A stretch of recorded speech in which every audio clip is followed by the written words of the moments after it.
ಈಗ ದಲಿತ್ ಕ್ರಿಶ್ಚಿಯನ್ ಮತ್ತೆ ಬೇರೆ ಇದರಲ್ಲಿ ಡಬಲ್ ಇದು ಮಾಡ್ತಾರೆ ಸರ್. ದಲಿತ್ ಕ್ರಿಶ್ಚಿಯನ್ ಐಡೆಂಟಿಫೈ ಅವನ್ನ ಯಾವ ಗುಂಪಿಗೆ ಸೇರಿಸ್ತಾರೆ? ದಲಿತ್ ಕ್ರಿಶ್ಚಿಯನ್ ಅಂತ ಕ್ರಿಶ್ಚಿಯನ್ ಕುರುಬ, ಕ್ರಿಶ್ಚಿಯನ್ ದಲಿತ ಈ ತರದ ಎಂಟ್ರಿನೂ ಇದೆ, ಕ್ರಿಶ್ಚಿಯನ್ ಬ್ರಾಹ್ಮಣ ಇದೆ. ಇದಕ್ಕೆ ಆಕ್ಷೇಪಣೆಗಳು ಕೂಡ ಬಂದಿದೆ.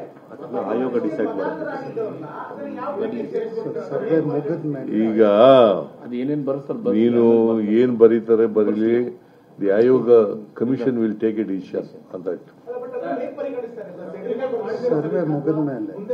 ಈಗ ಕ್ರಿಶ್ಚಿಯನ್ ಮಾಡಬಾರ್ದು ಅಂತ ಇದೆಯಾ? ಅಲ್ಲ ಕೇಳಪ್ಪ, ಇಲ್ಲಿ ಕ್ರಿಶ್ಚಿಯನ್ ಮಾಡ, they are also citizens of this country. ಅದು ಡಿಪೆಂಡಿಂಗ್ ಅಪಾನ್ ದಿ ಅವರು ಆಯೋಗದವರು ಇನ್ ದೇರ್ ಇದರಲ್ಲಿ ಡಿಸ್ಕ್ರಿಷನ್ ನಲ್ಲಿ ಏನ್ ಮಾಡಬೇಕು ಅನ್ನೋದು ತೀರ್ಮಾನ ಮಾಡ್ತಾರೆ. ಬರ್ಲಿ ಬರ್ಸಿದ ಮೇಲೆ ಗೊತ್ತಾಗುತ್ತೆ ಸರ್. ಏನ್ ಬರೆಸಬೇಕಾದ್ರೆ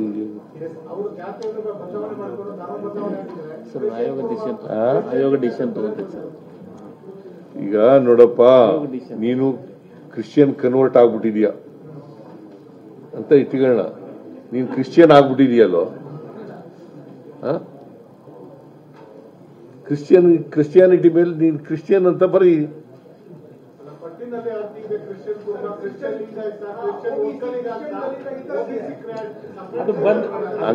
ಹಂಗ ಬರೆದ್ರೆ ಅವನು ಕ್ರಿಶ್ಚಿಯನ್ ಕುರುಬಾ ಅಂತ ಬರ್ಕೊಂಡ್ರೆ ಕ್ರಿಶ್ಚಿಯನ್ನೇ ಆಗಿರೋದು ಅವನು, ಕನ್ವರ್ಟೆಡ್ ಕ್ರಿಶ್ಚಿಯನ್. ಅವೆಲ್ಲ ಗ್ರೂಪ್ ಮಾಡಿ ಅವ್ರನ್ನೂ ಕೂಡ ಬಿಡೋ ಪ್ರಶ್ನೆ ಇಲ್ಲ.